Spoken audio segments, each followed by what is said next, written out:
Estamos jueves 19 de septiembre. Bienvenidos a Toda Máquina Perú. Soy Jennifer Cerecida. Hoy tenemos conversaciones muy interesantes, a decir verdad, como las tenemos todos los días, pero vamos a empezar justamente con temas que nos interesa a todos los peruanos, que ha generado evidentemente la alerta, la preocupación.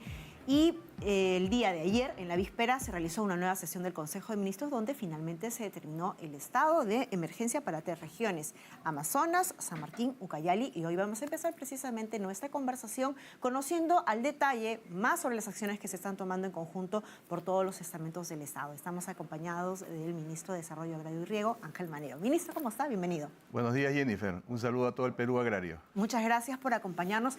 Hay muchos puntos justamente interesantes que conocer sobre las acciones que ya se están tomando por parte del Estado, pero queríamos conocer a profundidad. En principio, esta declaratoria de emergencia para estas 3 regiones. Que se suman a la ya declarada para Loreto, ¿no? O sea, ya tenemos Loreto, Amazonas, San Martín y Ucayali. Y esto no está cerrado, ¿no? Vamos a ver cómo evoluciona la situación los siguientes días y es posible que otras regiones se incorporen al estado de emergencia. Ahora, y se habla pues de la ocurrencia en lo que va de este año de más de 200 incendios forestales, ¿verdad? Estamos con 248 en este momento, incendios. Ojo que estos incendios han empezado en enero, ¿eh? En enero han habido cerca de 3 incendios y más o menos 3 o 4 incendios mensuales. Obviamente esto se agrava cuando disminuyen las lluvias, que es a partir de julio. En julio casi hay 18 incendios y en agosto ya aumentó y en septiembre estamos en el pico en este momento de los incendios. Y en octubre va a disminuir un poco y fines de octubre ya empieza la temporada de lluvias, de modo que esto ya se controla totalmente. Y tenemos que tomar en cuenta, y esto es bueno incluso que la gente lo pueda conocer, que estamos hablando de situaciones que lamentablemente no son recurrentes en el país y que van a hacerlo aún más tomando en cuenta pues el incremento de la temperatura debido al cambio climático. Sí, lo que hace el cambio climático es un poco agrava las situaciones, ¿no? Cuando hay sequía la agrava, o cuando hay exceso de lluvias también agrava, hace que haya más lluvias. En este momento estamos en un periodo de déficit hídrico, es decir, está habiendo menos lluvia de lo normal, siendo meses secos, ¿ah? Porque agosto, septiembre son meses secos normalmente, pero incluso siendo meses secos está lloviendo 30 o 40% menos. No solo en Perú, en países como Brasil o en Colombia o en Bolivia, en toda Sudamérica.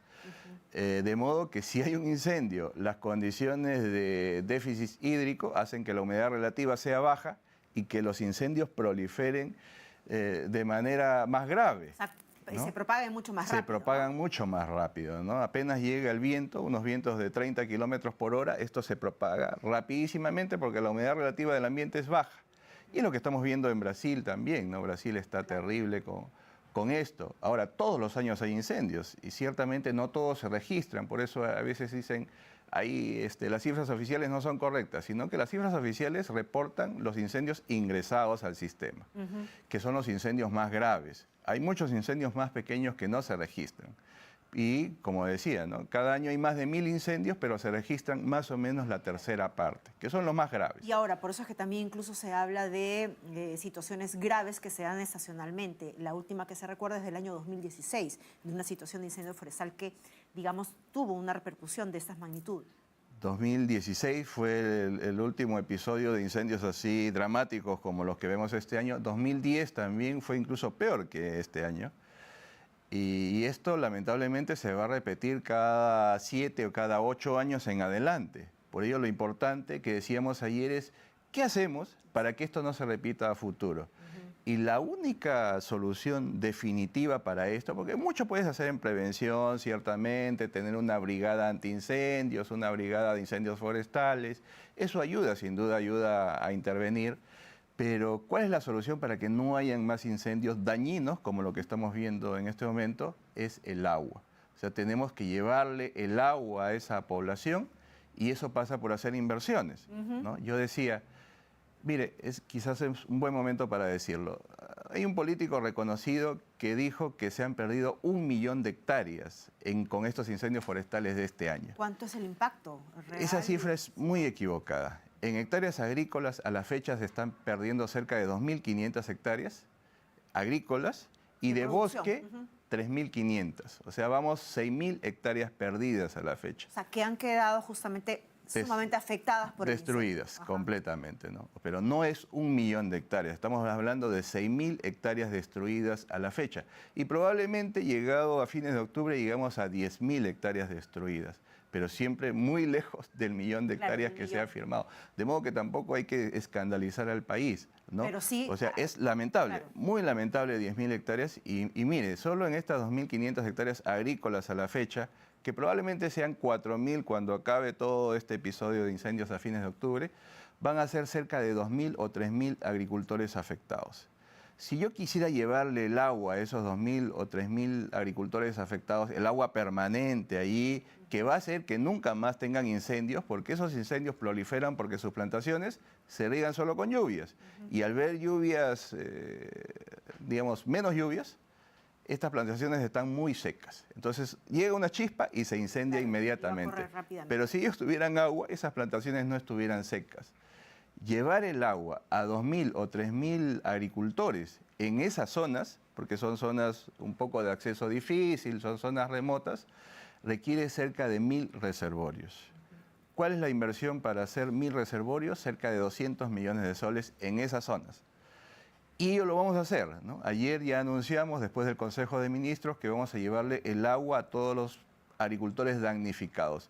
No Ellos todos van a entonces contar con este proyecto de infraestructura hídrica. Todos van a tener su reservorio. Su reservorio para hacer frente a futuras situaciones de emergencia y tengan agua siempre. Nunca más vuelvan a tener un incendio futuro.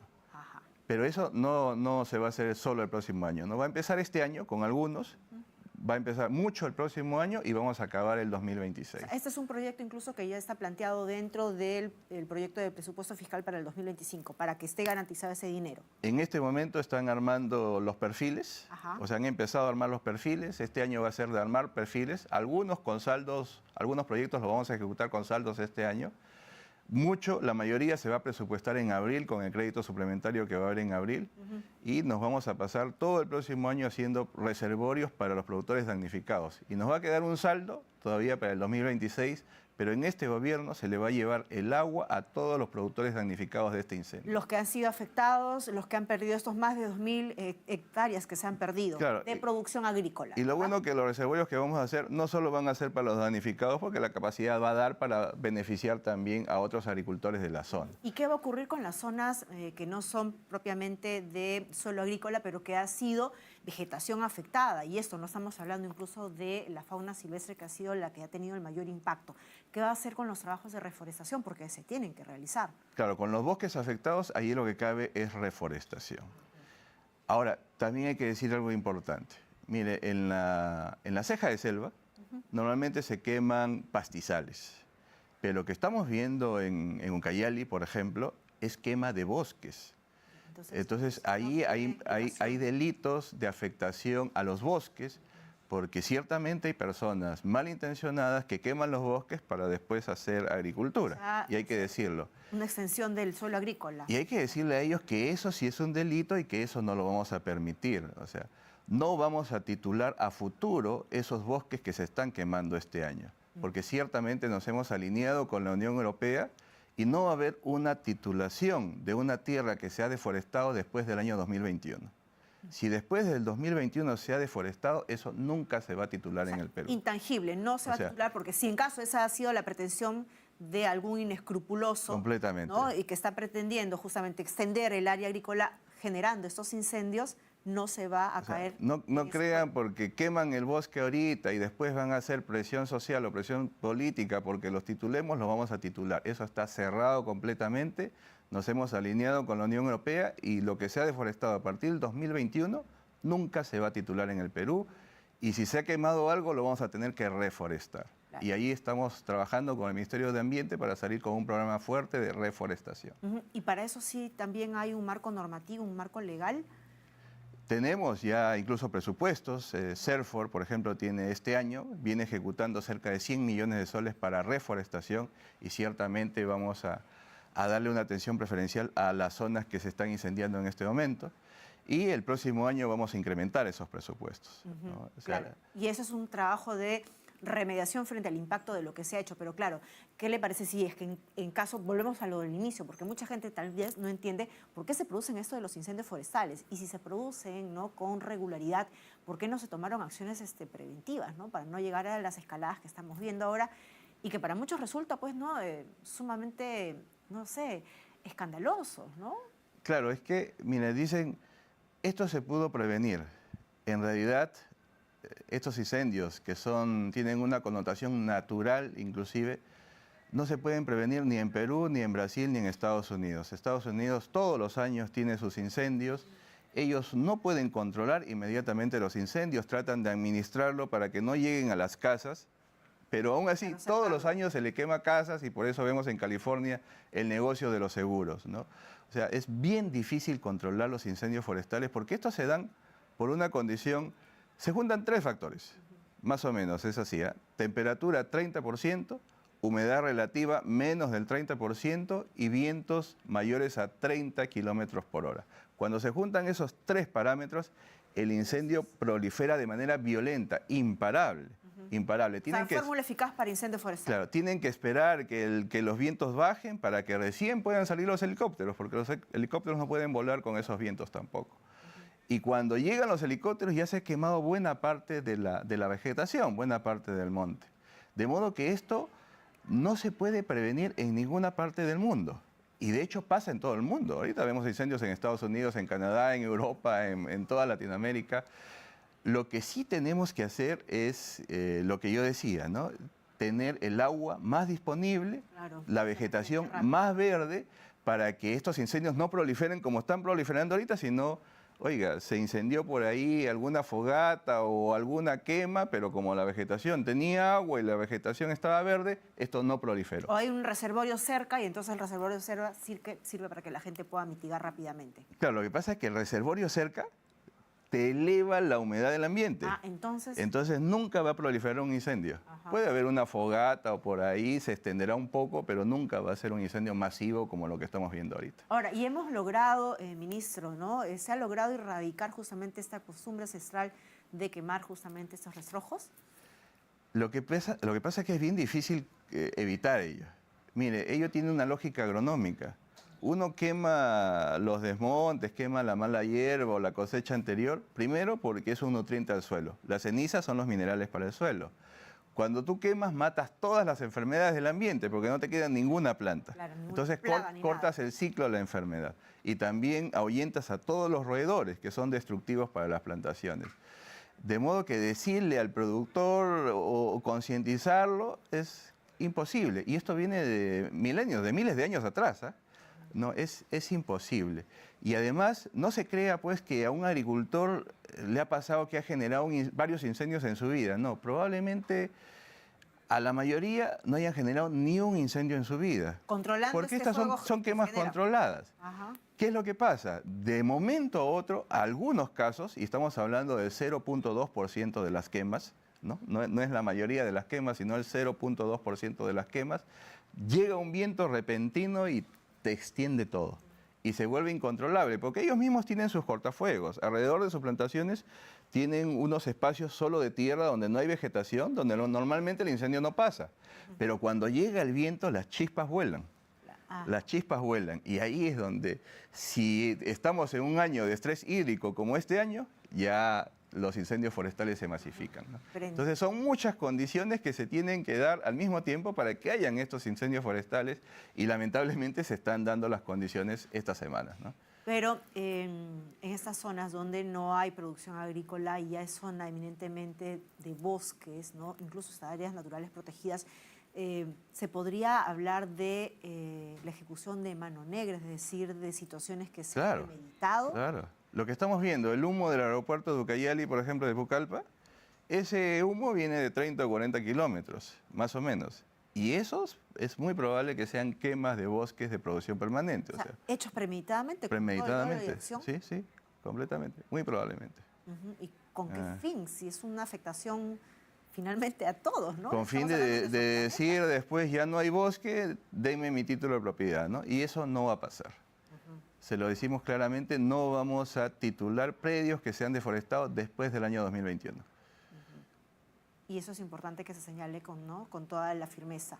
Y es muy importante que le ganemos el espacio a la deforestación. Mire, yo le decía que es probable que estos incendios afecten finalmente a cerca de 10.000 hectáreas, entre agrícolas y hectáreas de bosque, 10.000 hectáreas. Proyección para octubre, Sí, ¿no? proyección para octubre. Esperemos que sea menos, claro que sí. ¿Cuánto hemos perdido cada año en deforestación en los últimos 20 años? Cada año, más de 100.000 hectáreas.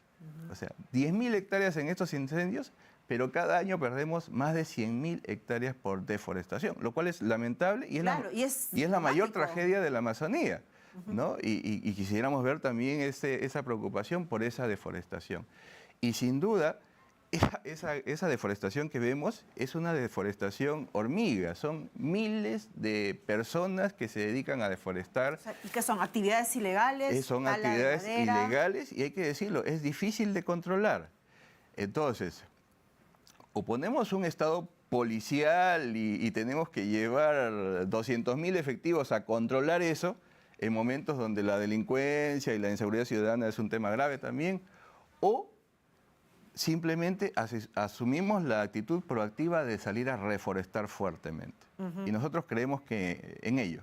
Si te deforestan 100.000 hectáreas en un año, tienes que reforestar por lo menos 300.000 hectáreas para que le vayas ganando a la deforestación largamente. ¿Cómo va nuestra campaña de reforestación? Solo este sábado estuvimos en Ucayali, en Coronel Portillo, y hemos lanzado un proyecto de 30.000 hectáreas.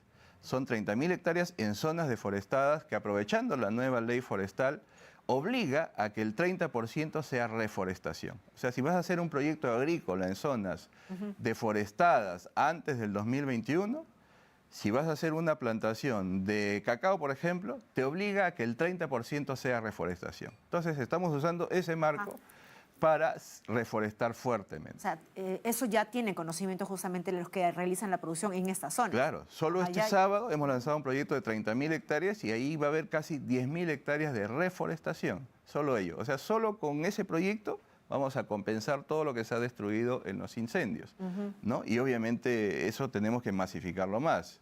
Tenemos que salir a reforestar fuertemente y la meta es que cada año, como Estado, tenemos que reforestar casi 300.000 hectáreas. ¿Cómo va la meta, entonces, la proyección y la meta para este año, ministro? Tomando en cuenta que ya estamos como que este año hay que reconocerlo, probablemente lleguemos solo a 100.000 hectáreas reforestadas, entre lo que hace CERFOR, el Ministerio de Ambiente y estos proyectos que estamos empezando.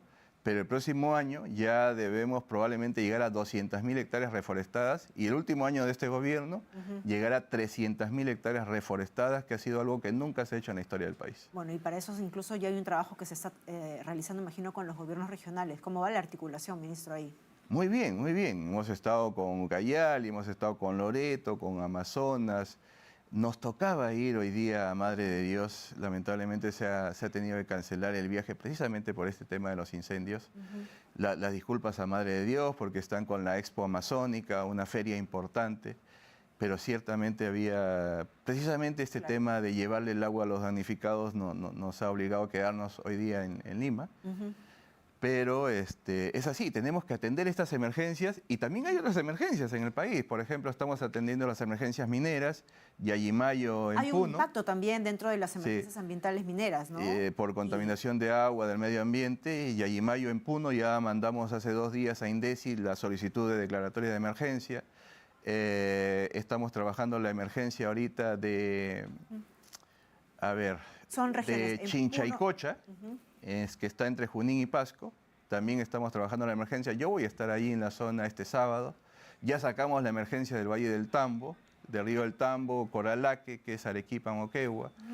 O sea, son otras emergencias paralelas a las que sí, se han estuvimos con ayer con la alcaldesa de Espinar, junto con el ministro de Energía y Minas, el ministro de Viviendas, porque precisamente hay todo este tema de reclamos a intervenciones mineras o a proyectos hidráulicos que no se han hecho en el pasado. Estamos retomando esa agenda. Entonces tenemos una emergencia de contaminación también atendiendo al mismo tiempo. Y que se está articulando con otros ministerios, porque usted, siendo ministro de Desarrollo Agrario, nos habla de temas que tendrían que ser eminentemente ambiental, pero interesante el trabajo, ¿no? Sin duda. Si bien es cierto, la declaratoria probablemente sea ambiental, pero tenemos el tema del agua. Claro. En el Tambo, por ejemplo, las crianzas de los camarones o la actividad de los camaroneros, que tiene que ser atendida con el Ministerio de la Producción.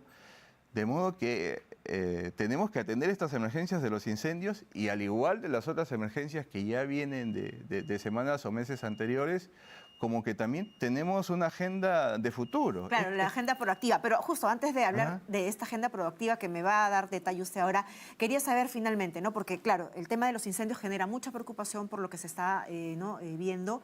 Y también la pregunta es, ¿esto va a afectar incluso la producción o la campaña agrícola para el próximo año, tomando en cuenta que son más de 2.000 hectáreas, ¿no? La que me dice que se ha afectado de producción agrícola. 2.500 hectáreas a la fecha. Ajá. ¿Hay un impacto para el tema de la producción de los alimentos de pan llevar? No, mire, lo que se está afectando ahorita son agricultura básicamente de subsistencia, que se riega con lluvias. Eso no es la agricultura comercial del Perú, ni la agricultura de exportación. Marginalmente algo de cacao y de café. Preocupante, sin duda dramático, y vamos a atender a todos los damnificados. Y permíteme decirle, la atención a los damnificados, además del agua, que va a ser una solución que se va a dar este año, el próximo año y hasta el 2026, el MIDIS va a entrar fuertemente. No solo con los bonos que solía dar el Ministerio de Agricultura, le hemos dicho, mira, al Ministerio de Inclusión Social, ustedes tienen un mejor sistema de focalización, ustedes den los bonos. Porque ustedes pueden combinar no solo los bonos, sino llevarle pensión 65, llevarle juntos, llevarle atención alimentaria y otros servicios que tiene el Ministerio. De modo que vamos a concentrar la ayuda social en el MIDIS para que la atención a los damnificados sea más contundente. ¿Y se tiene ya incluso el padrón de las familias afectadas por los incendios? ¿Cómo se va a realizar? Claro, cada declaratoria de incendios que se registra en el sistema ya se acompaña de una ficha de DAN y ahí están todos los afectados, ¿no? Pero cuando tú mencionabas si se va a afectar la campaña agrícola comercial, la que hace los números del PBI, ello depende más del agua que está en los reservorios actualmente de la costa y depende de una campaña regular de lluvias que normalmente empieza en octubre. A veces las lluvias regulares no empiezan en octubre, sino empiezan en noviembre. Cuando hay niño costero, por ejemplo, empiezan en noviembre o en diciembre. Pero cuando hay un año frío como este, al contrario, se adelanta un poco. O sea, probablemente en la tercera semana de octubre ya empiecen las lluvias regulares con fuerza en toda nuestra región andina y esa reparte agua para la Amazonía y agua para la costa. Y garantizaría, ¿no? O sea, está garantizada la campaña agrícola. Las lluvias van a ser perfectamente regulares este año, pero ojo, eso nos lleva a preocupación también, porque como es un año frío, probablemente las lluvias sean más intensas en noviembre o en diciembre, y ¿eso qué va a hacer? Que ya hayan inundaciones en la Amazonía. O sea, el Amazonas va a desbordar completamente, el Ucayali va a desbordar completamente y eso va a llevar a otra emergencia. Claro. O sea, Pero, así es. ministro, así es usted ya no país. nos está adelantando, ¿no? La proyección. Imagino que ya se estarán tomando acciones preventivas a propósito de esa proyección que se pueda hacer, ¿no? No, completamente. O sea, lo que pasa es que esa emergencia es, digamos, más usual. La de inundaciones, la Amazonía ya lo tiene interiorizado, ellos ya tienen un manejo más, digamos, más regular y armonizado de ello. Pero los incendios simplemente son... asustan. Claro. No, y además el impacto, porque estamos hablando también, ¿no? Y no lo olvidemos porque no es menos importante la vida de nuestra fauna silvestre, ¿no? Que digamos que son de las imágenes más crudas, ¿no? Y más dolorosas que se nos queda en la retina sobre esta situación de los incendios forestales, ¿no? Vidas de animalitos que no se van a recuperar, ¿no? Situaciones de su hábitat natural que no van a poder recuperar en mucho tiempo. Completamente, aunque también hay que decir que siendo importante las 10.000 hectáreas que se van a afectar probablemente hasta octubre, digamos, eso comparativamente con la extensión de nuestra Amazonía no es, digamos, claro, no es un impacto mayor, no es grande. Pero sea, la hay, ¿no? Así hay preocupación por los animales, por ejemplo, pero los animales apenas empieza un incendio se mueven. ¿Ah? No es que los animales se estén quemando masivamente. Claro, no es que se queden inertes. No. Pero aún así hay un impacto. Ellos se van desplazando. Hay un impacto sin duda y la mayoría de muertes no son animales silvestres, sino son animales de crianza que van respirando el humo y uno no se da cuenta, ¿no? Claro, de pronto se respira el humo y queda desmayado. Claro. Quedas desmayado allí. Incluso se encuentran esos cuerpos. Y llega el fuego después, como ya te desmayaste, ya no te moviste, ¿no? Pero es más los animales de crianza los que están en la estadística de animales muertos, digamos. Ahora, ¿no? ministro, y volviendo al tema de la producción agrícola, ellos van a ser, claro que sí, intervenidos por, ¿no?, los distintos programas sociales de repente que tiene MIDIS, y en el tema de cómo se les va a ayudar luego a ellos para recuperar justamente el suelo agrícola, también ya se está viendo si va a ser a manera de créditos, agrobanco. No, créditos es bien difícil porque son agricultores de subsistencia, Ajá. difícilmente ellos repagan un Exacto, crédito, ajá. se le tiene que donar las semillas, se le tiene que dar Pero ya están ideando ahí cómo pequeños se va a fondos, generar. el MIDIS está armando ello. Obviamente el MIDIS va a salir rápido con los bonos, con sus juntos o pensión 65, eso va a ser lo inmediato. De ahí se va a dedicar unas semanas a armar ya el paquete de reactivación económica, digamos, ¿no? Exacto, eso es lo que nos Pero genera ya preocupación. eso es donación. No va a ser fondos reembolsables porque como son agricultores de subsistencia, Claro. difícilmente repagan los créditos. En todo caso, entonces se está garantizando que hay un trabajo, ¿no?, muy puntual, detallado de cómo no solamente se va a hacer frente, ¿no?, a la emergencia, sino cómo se va a generar, ¿no?, ya la segunda fase, que es cómo recuperamos lo que hemos perdido. Y completamente articulada, ¿no? No con lo que hacía el Ministerio aislado antes, y antes no entraba el MIDIS, ¿eh? Ahora en emergencia va a entrar el MIDIS, concentrando lo que antes hacía el Ministerio, que era básicamente dar el bono, ¿no? Le va a sumar toda la plataforma de servicios que tiene el MIDIS, perfecto. y esa atención va a ser contundente. Y hay un trabajo previo, incluso el que se está haciendo con el tema de la infraestructura hídrica, que va a permitir paliar situaciones que puedan presentarse. La solución definitiva prontamente. para que no vuelvan a haber incendios forestales en esas zonas a futuro. Perfecto, entonces ya está toda esa situación mapeada. Ahora sí, ministro, sigamos hablando en el tema de proyección, porque claro, se vienen situaciones, ¿no?, que vamos a seguir viviendo. Hay cifras que nos están de alguna manera generando una gran expectativa. Conversábamos a inicio de semana con el ministro Arista de Economía y hablábamos pues de este crecimiento sostenido que tiene nuestra economía y en parte también en el primer semestre por el tema de la agricultura y la pesca y específicamente en su sector. Hay cosas interesantes que se han visto. Usted participó a inicios del mes de julio en un foro internacional en China y sabemos que ya hay incluso anuncios y llegadas de autoridades importantes de ese país que van a permitir incluso ampliar mucho más este crecimiento económico. Sí, mire, la tragedia de los incendios nos golpea sin duda, pero no podemos descuidar el futuro, ¿no? Exacto, ¿Y el futuro cuál es? Inversión, es empleo, es infraestructura, para los mismos agricultores, inclusive damnificados ahorita. Y uno de los grandes retos que nos propusimos como gobierno este año es ser exportadores de carne. Carne. ¿No? De carne es importantísimo. Carne vacuna, alpaquera. En un inicio carne vacuno. Ajá. ¿Por qué? Porque carne vacuno implica a toda nuestra sierra e implica a toda nuestra ceja de selva. Precisamente ahí donde están los incendios. Si pudiéramos llevarle una actividad rentable, no como ahorita, pues donde venden el ganado en pie a 5 soles o 6 soles el kilo, sino una actividad pues que le pueda pagar 10, 11 soles el kilo de ganado. Solo por un efecto de mercado, de demanda, va a hacer que la producción de ganado prolifere tremendamente y ellos mejoren notablemente su nivel de vida. ¿Cómo hacemos eso si le conseguimos un mercado que pague más? ¿Y cuál es el mercado que le puede pagar más comprando esa calidad de carne intermedia, digamos? No esperamos competir en un inicio con Uruguay, con Argentina, con la carne premium. Pero que ya se están haciendo trabajos por el NIA para lograr eso. Sí.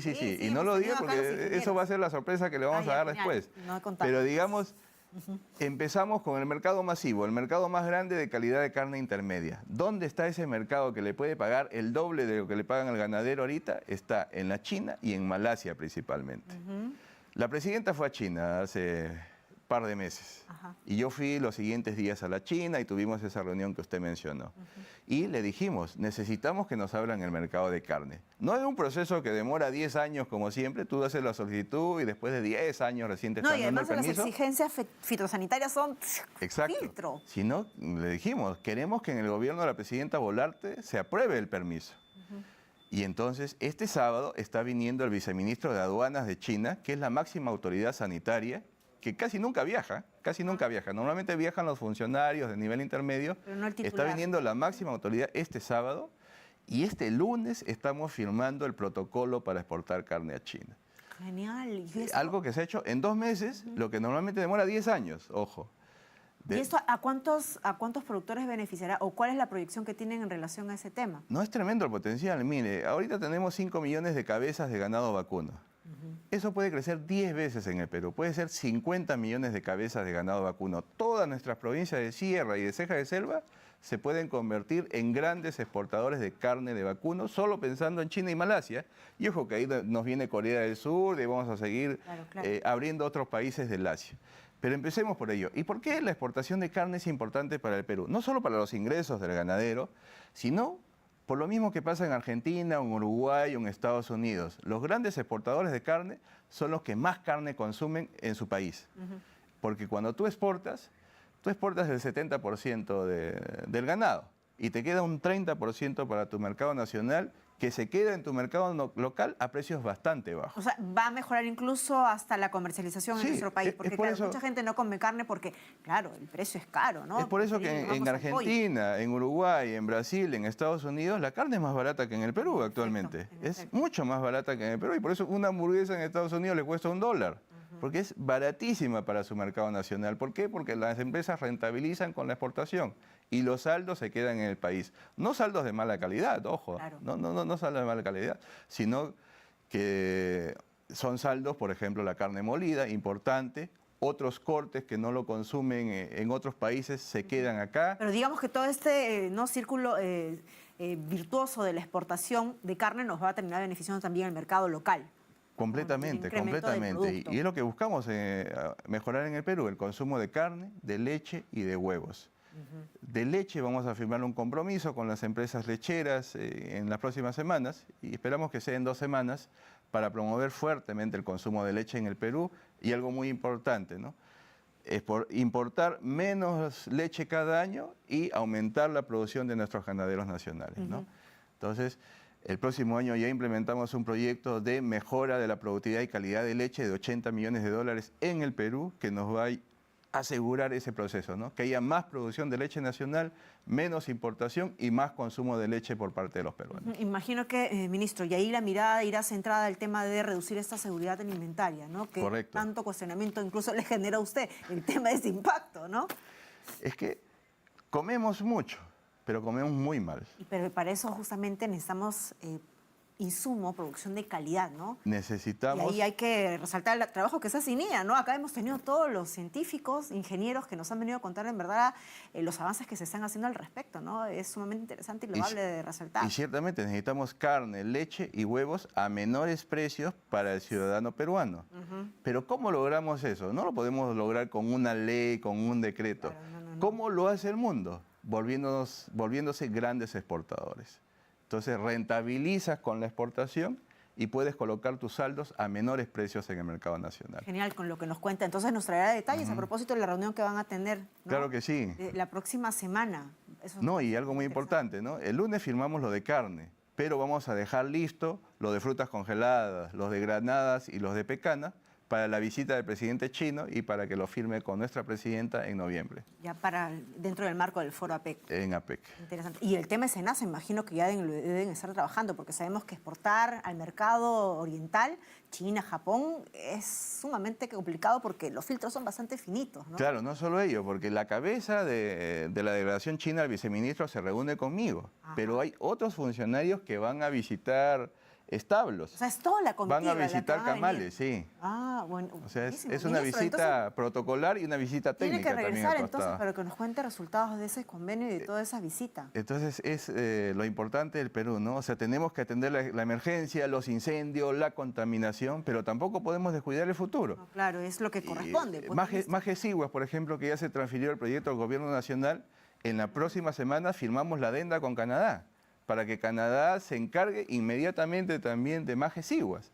De modo que estamos avanzando con todo y no estamos descuidando nada. Muy bien, ministro. Siga trabajando entonces, porque esa es justamente la labor que le corresponde ahora. Así que muchísimas gracias. Sigan trabajando usted, todos sus directores. Y nos viene entonces a visitar la próxima semana o de acá a unas semanas para que nos dé detalles de todo este convenio que se va a firmar, que seguramente va a redundar positivamente para la población.